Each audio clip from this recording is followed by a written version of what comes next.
Saudara, benarkah pencopotan Brigjen Endar bisa menimbulkan kegaduhan antar dua lembaga, KPK dan juga Polri? Kita bahas bersama dengan Abraham Samad, mantan Ketua KPK 2011-2015. Abraham Samad, selamat malam. Selamat berbuka puasa, mohon maaf mengganggu waktunya. Assalamualaikum. Waalaikumsalam. Bagaimana Anda melihat kasus ini? Endar mengklaim pencopotannya hanya dari satu pimpinan, tapi kemudian Ali Fikri menyebut ini sudah disepakati kelima pimpinan. Anda tahu nggak soal informasi dari internal di dalamnya seperti apa sih, Pak?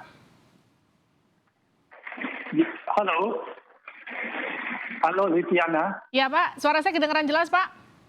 Oke, jadi pertama saya ingin jelaskan bahwa ada mekanisme kolektif kolegial ya. Yes.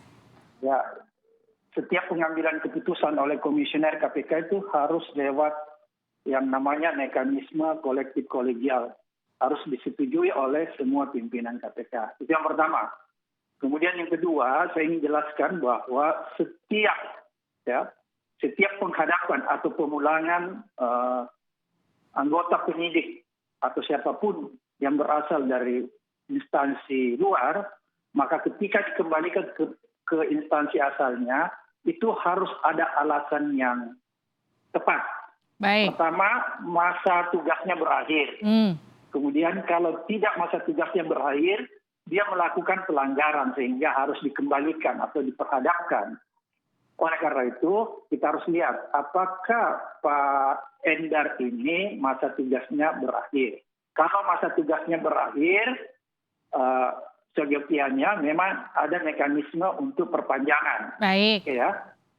Kemudian biasanya kalau seseorang tiba-tiba saja dipulangkan, itu biasanya ya kalau kebiasaan KPK yang lalu itu ada pelanggaran. Oke. Tapi kalau saya lihat Pak Endar ini kan apa ada pelanggaran apa enggak, itu yang jadi tanda tanya buat kita semua. Ini kan kemudian Polri sebetulnya sudah memperpanjang masa jabatan jelang akhir masa jabatan sebelum masa jabatannya kemudian habis. Artinya kalau dilihat dari poin pertama kemungkinan tidak. Poin kedua kan isu yang berhembus soal penyidikan Formula E. Anda juga dapat informasi soal ini nggak, Pak Abraham?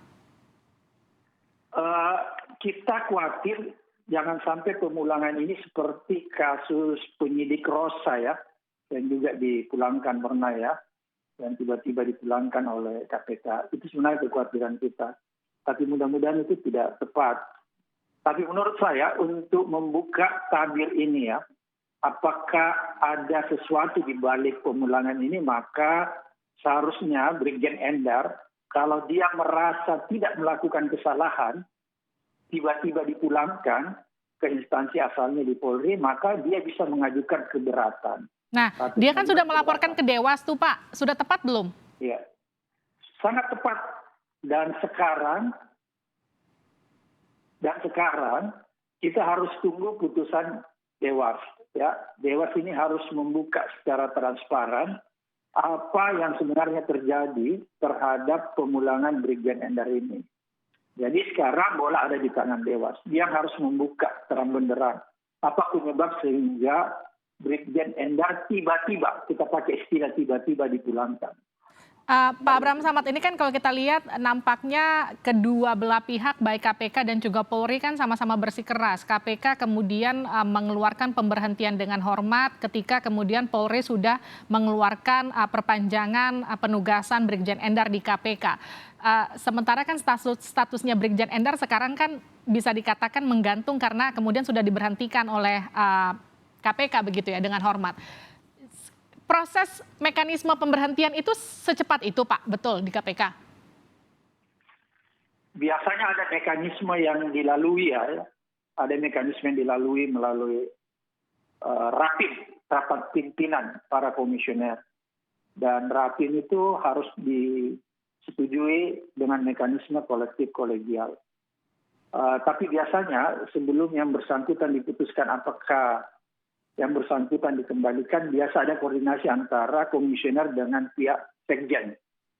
Ya, pihak sekjen dan dulu ada namanya direktorat pengawasan internal untuk mengecek ada tidak pelanggaran-pelanggaran yang bersangkutan. Kalau ada pelanggaran, maka memang kewenangan KPK untuk bisa memulangkan orang tersebut kalau melakukan pelanggaran. Tapi kalau yang bersangkutan justru tidak melakukan pelanggaran, justru dia on the track di dalam menjalankan tugasnya, maka ini yang jadi persoalan. Oke. Persoalannya di mana? Persoalannya jangan-jangan justru yang dipulangkan ini orang-orang yang sebenarnya ingin menjalankan tugasnya dengan benar, tapi ingin diperintahkan ya, atau ingin diarahkan oleh pimpinan KPK untuk melakukan sesuatu yang tanda petik tidak benar. Nah, ini harus dibongkar oleh Dewas. Karena kali yang terjadi ini kan jadi sejarah buruk nih. Sejarah kelam bagi KPK.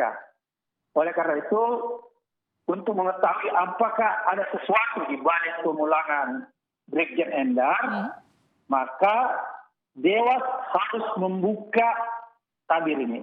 Dewas tidak boleh menutup-nutupi atau berpihak kepada sekelompok orang. Karena Dewas adalah dewan pengawas yang harus bekerja secara objektif. Karena selama ini kita lihat Dewas ini kadang-kadang bekerja tidak sesuai lagi. Oleh karena itu ini perlu kita kritisi, Pak. Agar dalam perkara ini Dewas harus on the track.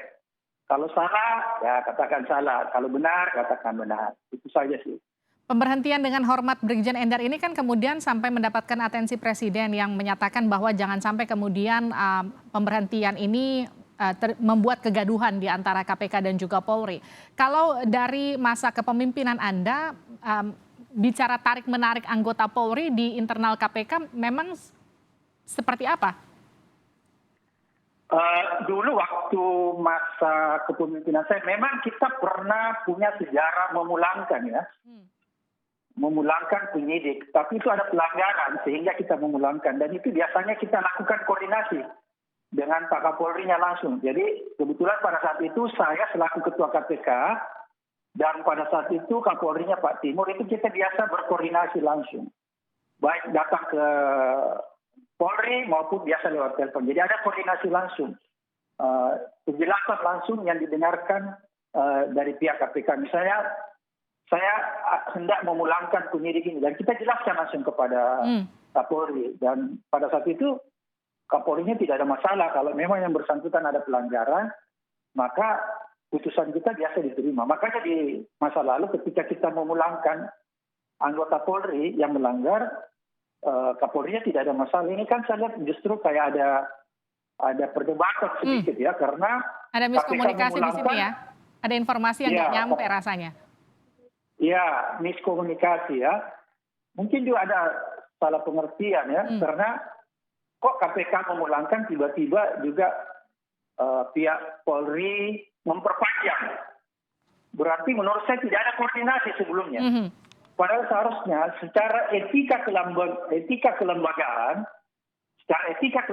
maka pimpinan KPK harus melakukan koordinasi langsung dengan Kapolri. Itu etika kelembagaan. Baik, seharusnya dikoordinasikan dulu langsung kepada Kapolri antar pimpinan lembaga dari KPK ke Polri untuk berkoordinasi, memberikan informasi alasan pemulangan paling tidak, sehingga kemudian tidak menimbulkan mispersepsi paling tidak seperti sekarang, begitu ya Pak Abraham Samad ya? Iya, karena ini kan menimbulkan pro kontra ya. Halo Mbak. Ya. Ini kan menimbulkan pro kontra dan menimbulkan prasangka-prasangka yang buruk ya.